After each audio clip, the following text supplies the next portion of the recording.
Hello everyone, Pallytime here. Welcome back to Diablo 4.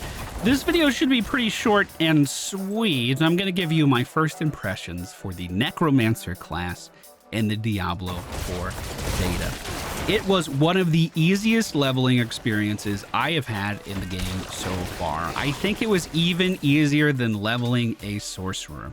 Your pets in the early game are able to mitigate so much damage, not by any buff that they're providing or anything like that, simply by existing. They're going to be absorbing a lot of spells that are intended for you.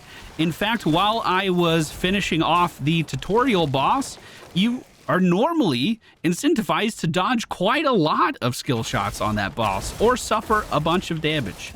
My pets literally just stood there and I didn't take anything. Literally nothing bad happened at all. Nothing bad happened at all. The playstyle that you're seeing in this video, I do have another video already recorded. If you want to know the ins and outs of this build, we're going to dive deep into it. You can customize what raised skeleton is actually summoning with your Book of the Dead. And there's a bunch of options and a bunch of customization in this menu alone. For instance, I can change the type of skeleton I summon. I could get a skirmisher. I could get a defender. I'm using reapers because they're generating additional corpses for us to use in our detonate dead build. We could do the same thing with our mages. I have shadow mages, so they deal more damage on their 6th attack. And my golem can be customized as well. You can choose to not go in with pets at all and receive different bonuses. For instance, if I wanted to get rid of all of my reapers, I could deal 10% more shadow damage. That might be worth it in some setups, but like I said, these guys tank so much damage. Having them in front of you is only good for your well-being. Detonate Dead feels great. I have a bunch of different ways of generating corpses from enemies just moving around, doing their normal thing. I generate extra corpses just by playing the game that I'm playing. Super streamlined experience where I don't normally like pet builds where I'm summoning them in. Like I like Zunimasa Witch Doctor where you just kind of had pets all the time and then you buffed them.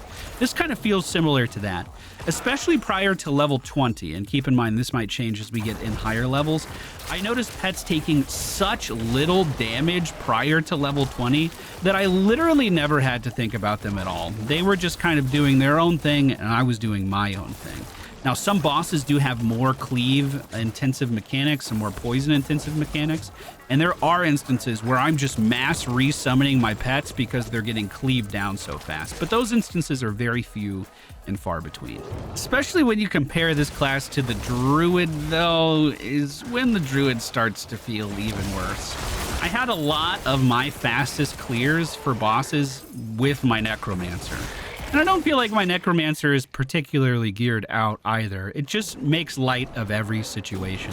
Especially once you get the Bone Golem too at level 25, he just soaks up so much damage. And my ultimate can actually be cast off of him as well. But let's say that this dead theme that we have going on isn't your idea of a good time. Well, Bone Splinters is incredibly good for a builder, and you can also make enemies vulnerable quite reliably. It's like a shotgun ability, so you can pump in a lot of damage into a single target. You can couple that with Bone Spear, and I think that does great. We have a great immunity in Blood Mist. Bit of a long cooldown, but allows us to basically just not take damage, and there's some really cool synergies with legendaries that allow you to actually detonate corpses without walking over them. There's also blood mechanics that work in great. I've seen some successful no-pet blood necromancers out there. Oh, Army of the Dead is the most underwhelming thing I've ever seen. I do want to show this to you really fast. Look at Army of the Dead. It just summons in dudes somewhere that blow up and die. Army of the Dead in Diablo 3 was like a horde bursting out of the floor and clawing everything apart.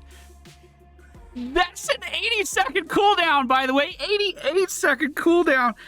I've literally used this standing next to a boss, and I have not had any fucking skeletons from my Army of the Dead actually hit the boss. He managed to avoid all of the damage. I played the majority of my early levels for Necromancer in a party, leveling with my girlfriend, and as she was creating corpses moving through the dungeon, It was such a smooth, seamless playstyle.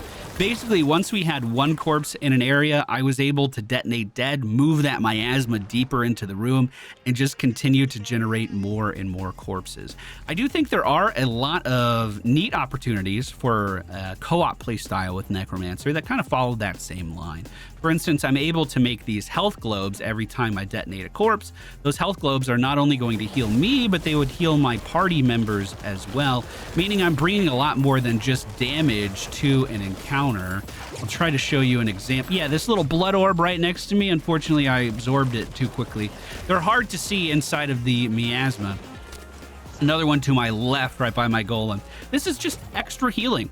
And because your potions are a limited resource, you can only have so many at a time before you collect more, that additional healing could actually push parties quite a long way in a survivable direction. The ultimate I have been using is this Bone Storm. It is okay. I kind of have a problem with all of the ultimate skills, but Bone Storm at least gives me a reaction with my pet as well. And in situations like this, where the golem is on one side of an objective and I'm on the other, it is a fair amount of cleave damage at the end of the day. If you are new to the Diablo franchise, if you're new to ARPGs, or you just want something super chill to play, I could not recommend Necromancer enough.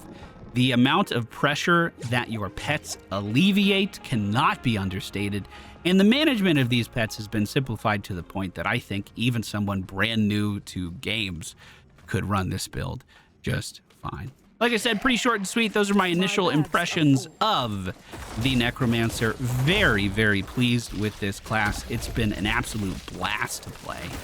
Usually pet classes don't interest me too much, but I could definitely see myself leveling this once the live servers become a thing.